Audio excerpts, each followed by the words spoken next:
E a gente já começa essa semana aqui no Ver Mais com um assunto polêmico, é o aborto. Muita gente contra, muita gente a favor, o tema está em discussão em várias partes do mundo, inclusive aqui no Brasil. Mas o que é que você sabe sobre esse procedimento? Quem vem aqui para explicar tudinho pra gente é a doutora Paula Lima, ginecologista e obstetra, e vai explicar tudinho e tirar todas as nossas dúvidas. Boa tarde, doutora. Boa tarde, tudo bem? Tudo bom, e você? Tudo bem. Doutora Paula, vamos lá. Antes da gente falar mais sobre o procedimento, o que é o aborto? Então, o aborto é quando acontece a interrupção da gestação antes de 22 semanas, ou quando o bebezinho, no caso após a eliminação, pesa menos de 500 gramas. Ele pode acontecer de forma espontânea, né, pelo próprio organismo da mulher, quando a gestação não evolui espontaneamente. Pode ser muitas vezes induzido, em alguns casos a lei no Brasil permite que seja induzido isso de forma médica e de forma legal. E a grande maioria dos casos quando ele é provocado de forma ilegal. Tá, no Brasil então, vamos aproveitar que você já tocou nesse assunto. No Brasil, em que casos ele é permitido? A lei do Brasil para aborto ela é bem restritiva. É separado em aborto necessário e aborto na parte sentimental. Então, o aborto no Brasil ele é permitido em 3 situações. Da parte médica, nos casos de anencefalia, que é quando o bebê não desenvolve a calota craniana ou não desenvolve a parte da formação do cérebro. E para isso a gente tem que ter o diagnóstico através de ultrassom após 12 semanas de gestação e por 2 médicos ultrassonografistas diferentes. Então, 2 laudos dados em datas diferentes e 2 médicos diferentes. Não pode ser apenas um laudo, tá?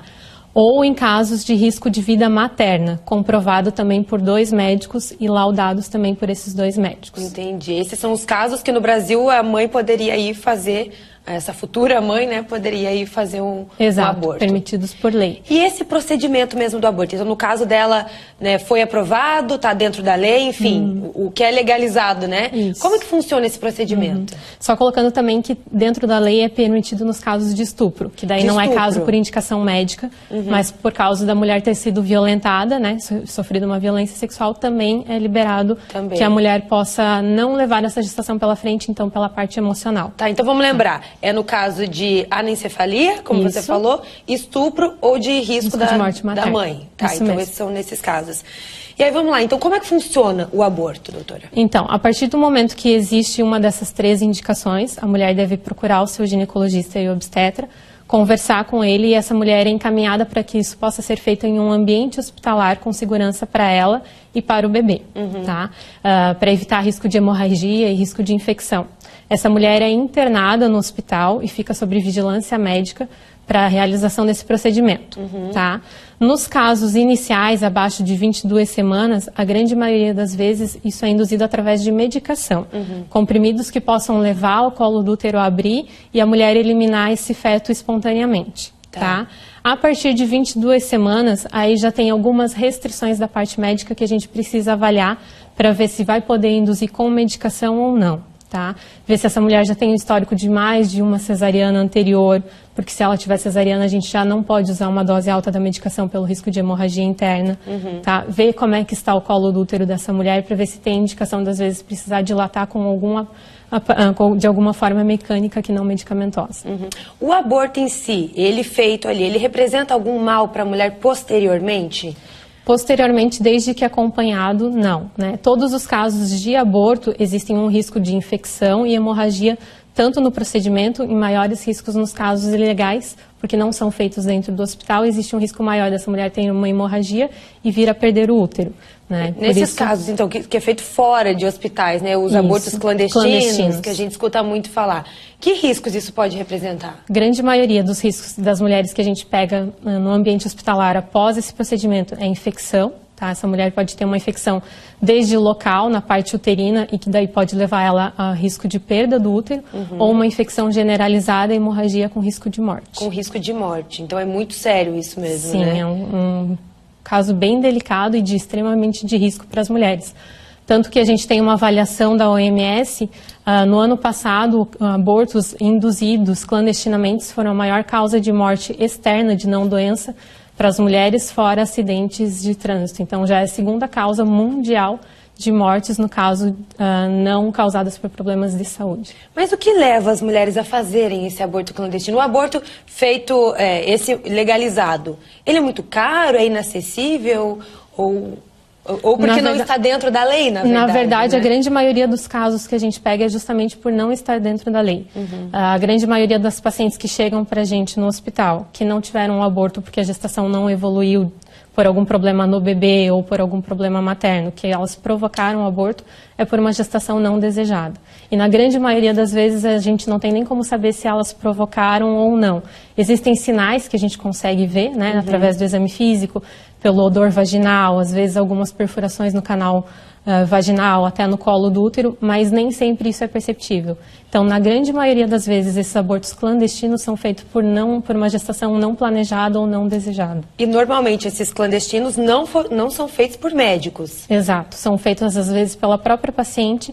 Hoje, infelizmente, o mercado negro, as mulheres conseguem acesso à compra dessa medicação através de internet, através de Paraguai ou até pelo próprio mercado negro de venda de medicações, ou às vezes até através de alguns objetos que elas usam dentro do canal vaginal para provocar a abertura do colo do útero e eliminação do feto. E eliminação do feto, gente. E o aborto nesses casos, nos legais, né? Vamos ficar nos... Como que é feito? Precisa fazer uma cirurgia, uma curetagem para retirada do feto? Como é feito? Então, o pós, né? Depois que o bebê já não está mais vivo. A paciente interna, geralmente, né? A gente coloca os comprimidinhos dentro do canal vaginal e espera para ver se o organismo mesmo da mãe vai eliminar o feto e o saquinho gestacional, que é as membranas e a placenta.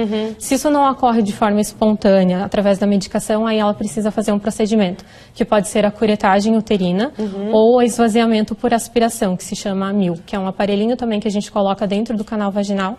Só que, em vez da curetagem, que a gente vai de forma mecânica puxando o que ficou lá dentro, na aspiração é um vácuo extrator que vai puxando esses restos que ficaram.